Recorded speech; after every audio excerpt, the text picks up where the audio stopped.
Hey guys, it's Dr. JP, and today we're going to take a look at Noah Lyles running the 200-meter race. Noah Lyles is emerging as one of the fastest sprinters in the world and has definitely made an impact this year.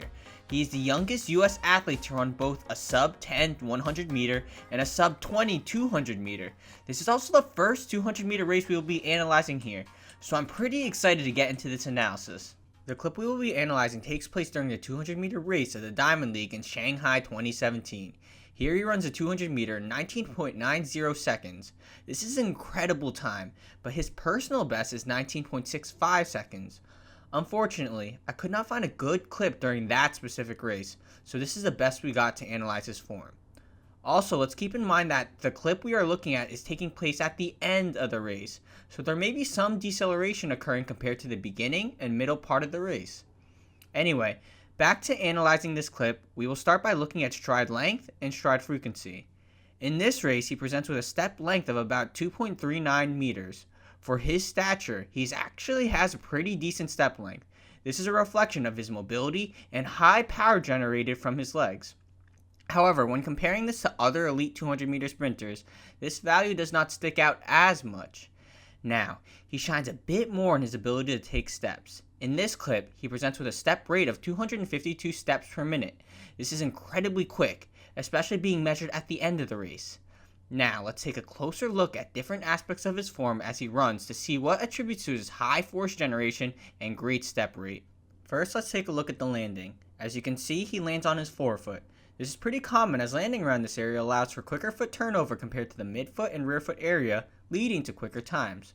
What is more interesting to look at, which can impact step rate, is where the foot lands in relation to the body, specifically the center of mass. As you can see, during foot contact, Lyles' foot lands very close to where center of mass should be. The closer the foot lands to it, the shorter the running cycle is, which leads to faster turnover. Moving on, let's take a look at the foot as it moves from contact on the ground to pushing off the ground. Now what I'm actually paying attention to is the hip movement. As you can see, he presents with great forward and backside movement of those hips. Doing so allows him to really improve his step length without it significantly impacting step rate, leading to faster times. Now, one of the other interesting things to look at as he runs is vertical oscillation, which is basically the amount of bounce he has as he runs. Now, there will always be vertical movement when running, but staying low to the ground really maximizes forces applied in a forward direction as well as reducing stress on the joints. Looking at Lyles, you can see there is very minimal vertical oscillation as he runs. One of the reasons for this can be a reflection of being a more hip-dominant runner, but the main cause is most likely due to his quick step rate as I mentioned earlier. Usually the higher the step rate, the decreased vertical oscillation one has during running, as well as decreased likelihood of injury.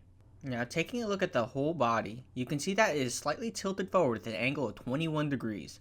This slight forward tilt aids in improved momentum forward and improved positioning for maximal output from the hip extensors. Now, this should not be confused with forward bending of the trunk. The trunk itself is actually pretty upright. Honestly, it may seem like he has excessive arching of the back, but it may be exaggerated from this view due to the rotation occurring at the body. Keeping the trunk upright allows for better positioning to breathe, ability to stabilize the trunk, and also improved utilization of the hip muscles for force output. Now let's try to look at the body a bit more from the front. Unfortunately, during this race, there was no actual frontal footage, so this angle is the best we got. What we were looking for is symmetry of movement. Based off this run, he seems to maintain symmetrical movement from both sides of the body during this segment of the race. Let's go back to this view, as now we're going to take a look at shoulder mobility. As you can see, he presents with great shoulder mobility with no real compensations to get that backside swing of the arms. This larger movement of the arms is more typically seen in sprinters, as one of the purposes for this arm swing are to counteract the high rotational forces produced from the legs during sprinting to stabilize the body to maintain a relatively straight path when running. Finally, moving up to the head, there is nothing really unique going on here. He's got great focus and maintains a neutral position as he runs. Doing so reduces load on the head to make it easier for the neck muscles to maintain it relatively stabilized during running. I use the term relatively because natural running does come with some head movement. Maybe not so much with forward and backward movement, but rather the side-to-side movement of the head as the body shifts its weight from one side to the other. And that's it for the quick analysis on Noah Lyles. I hope you guys enjoyed the video. If you did, I'd love if you subscribe or follow me for future content.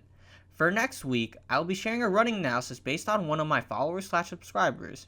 It will be pretty interesting as some of you may relate to that runner and will find ways to apply that information to your own running. So stay tuned. Anyway, as always, thank you for watching.